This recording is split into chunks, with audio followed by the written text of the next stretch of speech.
చరణ్ గారు రెండోది మాట్లాడదాం. మనతోటి ఫోన్ కాల్ లోకి జనసేన పార్టీ తెలంగాణ నాయకులు సినీ నటులు సాగర్ గారు ఫోన్ లైన్ అందుబాటులోకి వచ్చారు. సాగర్ గారు గుడ్ ఈవినింగ్ అండి. సాగర్ గారు వినిపిస్తుందా నా వాయిస్ మీకు? హలో హలో యా సాగర్ గారు గుడ్ ఈవినింగ్ సార్.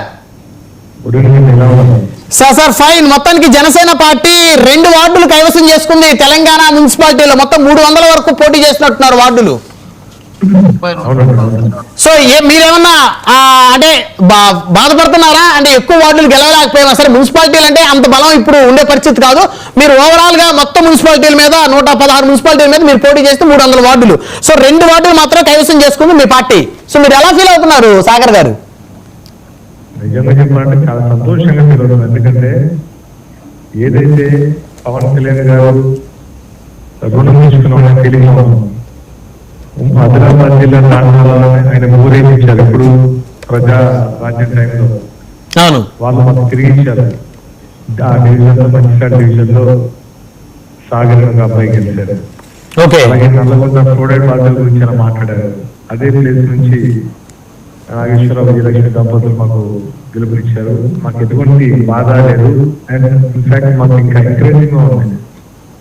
అండ్ చాలా చోట్ల సెకండ్ ప్లేస్ లో థర్డ్ ప్లేస్ లో మేము పెట్టిన ఎఫర్ట్కి డెఫినెట్ గా మంచి రిజల్ట్ వచ్చిందని భావిస్తున్నాం తప్ప ఎటువంటి డిసప్పాయింట్మెంట్ లేదు, ఎటువంటి రిగ్రెట్ లేదు. అండ్ చాలా చోట్ల పోటీ చేసిన ప్రతి చోట్ల మేము వెళ్ళినప్పుడు చాలా మంచి రెస్పాన్స్ వచ్చింది. మాకు ఏంటంటే ప్రజల్లో ఉండి ముందు వాళ్ళకి సేవ చేస్తే డెఫినెట్ గా ఇంకా మంచి రిజల్ట్ వస్తుంది. ఇంకా మేము ఫైట్ చేయడానికి రెడీగా ఉన్నాం తప్ప ఎటువంటి డిసప్పాయింట్మెంట్ లేదు. అంటే రకరకాలుగా అంటే మేము వెళ్ళినప్పుడు ఏంటి అని విమర్శించిన వాళ్ళు ఉన్నారు. విమర్శలకు సమాధానం దొరికింది. మాకు ప్రాబ్లం లేదు. మేము గెలిచినందుకు చాలా సంతోషంగా. మరి కొన్ని మున్సిపాలిటీలో కొన్ని వార్డుల్లో కూడా కొంత ఓట్ బ్యాంక్ నమోదు చేస్తుంది జనసేన. సో ఇప్పుడు రేపు రానున్నటువంటి జిహెచ్ఎంసీ ఎన్నికల్లో గ్రేటర్ హైదరాబాద్ మున్సిపాలిటీలో కార్పొరేషన్ లో పోటీ చేసే అవకాశం ఉందా?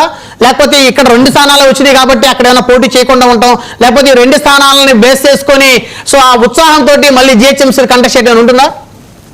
2 స్థానాలు అనే చెప్పే ముందు ఒకటి చెప్తున్నానండి. ఎటువంటి అంటే రెగ్యులర్ రాజకీయాల్లో కాకుండా ఒక మార్పు దిశగా మేము 1 రూపాయి, 1 బిర్యానీ ప్యాకెట్, 1 మనుషులకు పంచకుండా గెలిచాం. అది మన సాటిస్ఫాక్షన్. ఏదైతే మేము మార్పు అయితే పవన్ కళ్యాణ్ గారు మార్పు కోసం జనసేన స్టార్ట్ చేశారో అదే మార్పు ఈ 2 డివిజన్లు చాలా బాగుంది. అదే ఇది నిర్వహిస్తాం. ఇప్పుడు సమకాలీన రాజకీయాల్లో ఎలా ఉందో మీ అందరికీ తెలుసు. ఒక నిజాయితీగా మేము పోటీ చేసాం. 330 మంది పోటీ చేశారు.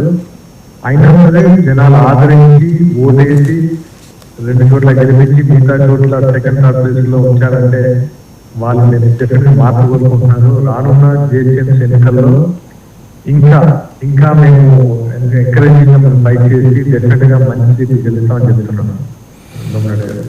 రైట్. ధన్యవాదాలు సాగర్ గారు ఫోన్ లైన్ అందుబాటులోకి వచ్చినందుకు. ఇక బీఆర్ఎస్ నుంచి బచ్చు శ్రీనివాస్ గారు ఉన్నారు, వారితో మాట్లాడదాం. బచ్చు శ్రీనివాస్ గారు గుడ్ ఈవినింగ్ అండి. గుడ్ ఈవినింగ్ అండి. సో మొత్తానికి 2 వార్డుల్లో గెలిచిన జనసేన కూడా సంతోషాన్ని వ్యక్తం చేస్తుంది. సో మళ్ళీ మేము ఇంకా నెక్స్ట్ హైదరాబాద్ జిహెచ్ఎంసీలో కూడా పోటీ చేస్తాం. సో 2 అనేది అంటే నంబర్ తక్కువైనా వార్డు మెంబర్లు అయినప్పటికీ కూడా